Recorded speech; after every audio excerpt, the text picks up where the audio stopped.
Good morning. This is Clark Cantilever for ANN.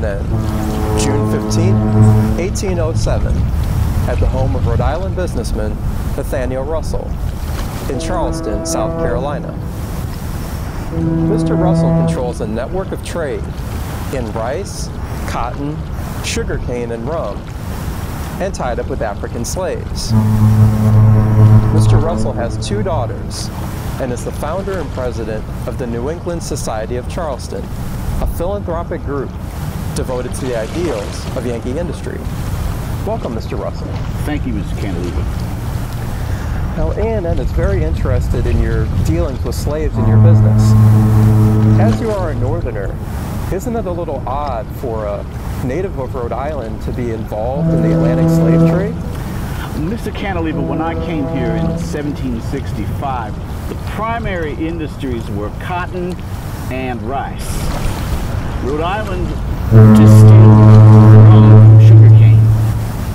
Slaves are absolutely essential to harvesting cotton and sugarcane.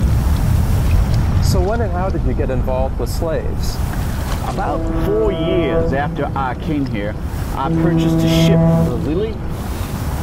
She transported slaves from Africa to Charleston. That's a job in itself. Then I opened a shipping company. I believe about 55,000 Africans have been brought to Charleston in the past 3 decades. Our weekly South Carolina Gazette advertises prime Negro slaves fresh from the coast at great prices.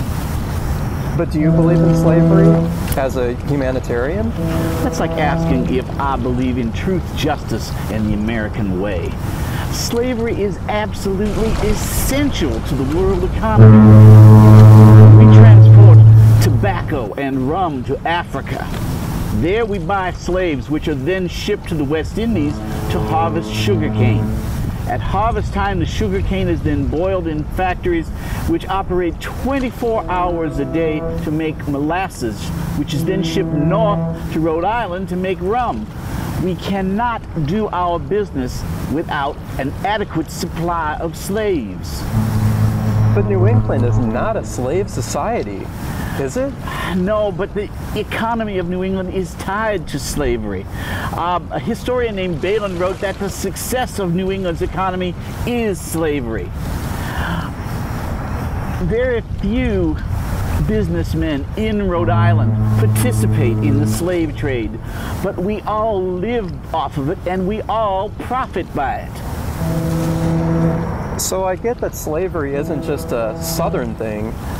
On a more personal note, do you own slaves yourself? Yes, I own 18 personal slaves. Oh, Lily, would you polish up my black riding boots for me? I have to see the governor this afternoon. Yes, sir, I'll get right on that. Now, should I put out that nice fancy shirt for you? Yes, the one with the golden cufflinks. And have Sam saddle my horse. Ooh, the one with the fur and gold all around? Yes, that's right. I have to go sell a business deal to the governor later this afternoon. Yes, sir, I'll get right on it. Thank you. I named my ship after her. That's disgusting. Having 18 slaves to wait on you hand and foot. You know, most of our viewers are against slavery. They find it unchristian, against God's will and the Bible. Read this from the beginning, especially Exodus. Mr. Cantilever, we have to put these feelings aside. This is the real world. This is business. For example, 100 million pounds of southern cotton is shipped north to Lowell, Massachusetts every year, which has 11 textile mills and a population of 10,000, mostly single women. These mill girls produce 1 million yards of cloth every week. Well, I guess business is business. Miss Tinselberry, you just have to swallow your Christian feelings. Before I swallow anything, do you know what this man represents? I have a book on the subject. How the North promoted, prolonged, and profited from slavery. Complicity. This man is a complicitor. That's what he is. He tramples on the Bill of Rights for slaves. Miss Tinselberry, someone has to weave the cotton into cloth and ship it to our allies in Europe. It might as well be a genius like Mr. Russell.